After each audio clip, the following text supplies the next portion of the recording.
നരേന്ദ്രമോദി സർക്കാരിന്റെ രണ്ടാമത്തെ ബജറ്റ് ഇന്ന് രാവിലെ 11 മണിയോടുകൂടി ധനമന്ത്രി നിർമ്മല സീതാരാമൻ ബജറ്റ് അവതരിപ്പിക്കും. മധ്യവർഗത്തിന് അനുകൂലമായ കൂടുതൽ ഇളവുകൾ ബജറ്റിൽ ഉണ്ടായേക്കുമെന്ന് പ്രതീക്ഷിക്കുന്നുണ്ട്. ബജറ്റിൽ വലിയ പ്രതീക്ഷയാണ് റെയിൽവേക്കും. ഇക്കുറി റെയിൽവേക്കായി വമ്പൻ പ്രഖ്യാപനങ്ങളാണ് പ്രതീക്ഷിക്കുന്നത്. കഴിഞ്ഞ വർഷം 2.62 ലക്ഷം കോടിയായിരുന്നു ബജറ്റിൽ റെയിൽവേക്കുള്ള നീക്കിയിരിപ്പ്. ഇത്തവണ അത് 3 ലക്ഷം കോടിയായി ഉയർത്തുമെന്ന് പ്രതീക്ഷിക്കുന്നുണ്ട്. ഈ വർഷത്തെ ബജറ്റിൽ ചെന്നൈ, റായ്ബേരി, കപ്പൂർതല പോലെ റെയിൽവേ ഉൽപ്പാദന യൂണിറ്റുകളുടെ കോച്ചുകൾക്ക് ഉൽപ്പാദനശേഷി ഉയർത്തിയേക്കും. കഴിഞ്ഞ സാമ്പത്തിക വർഷത്തിൽ റോളർ സ്കേറ്റിനായി 54,113 കോടി രൂപ മാറ്റിവെച്ചിരുന്നു. 2023-24 സാമ്പത്തിക വർഷത്തിലെ ചെലവിനേക്കാൾ 156 കോടി അധികമായിരുന്നു അത്. അതേസമയം പുതിയ ബജറ്റിൽ കൂടുതൽ വന്ദേ ഭാരത് സ്ലീപ്പർ ട്രെയിനുകൾ പ്രഖ്യാപിച്ചേക്കുമെന്ന് വിലയിരുത്തുന്നുണ്ട്. രാജ്യത്ത് ഇതുവരെ വന്ദേ ഭാരത് സ്ലീപ്പർ ട്രെയിനുകൾ സർവീസ് ആരംഭിച്ചിട്ടില്ല.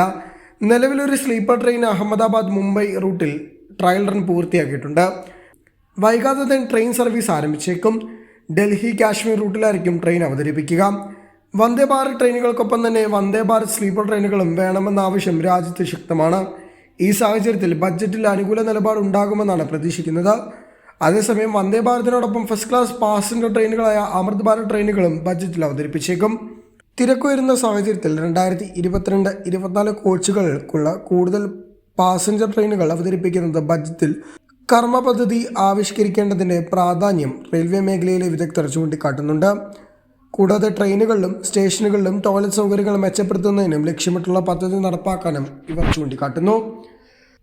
ട്രെയിൻ റിസർവേഷനുകൾക്കായുള്ള വെയിറ്റിംഗ് ലിസ്റ്റുകൾ ഒഴിവാക്കുക, JNPT വെസ്റ്റേൺ ഡെഡിക്കേറ്റഡ് ചാരറ്റ് ഇടനാഴി കണക്ടിവിറ്റി, ശ്രീനഗറിലേക്ക് കൂടുതൽ സ്ലീപ്പർ ട്രെയിനുകൾ, ബുള്ളറ്റ് ട്രെയിൻ പദ്ധതിയുടെ കമ്മീഷനിങ് ഉൾപ്പെടെയുള്ള പ്രധാന പദ്ധതികൾ പൂർത്തിയാക്കുന്നതിന് വ്യക്തമായ സമയപരിധികൾ അവതരിപ്പിക്കേണ്ടതെന്നും ബജറ്റിൽ ചൂണ്ടിക്കാട്ടുന്നു.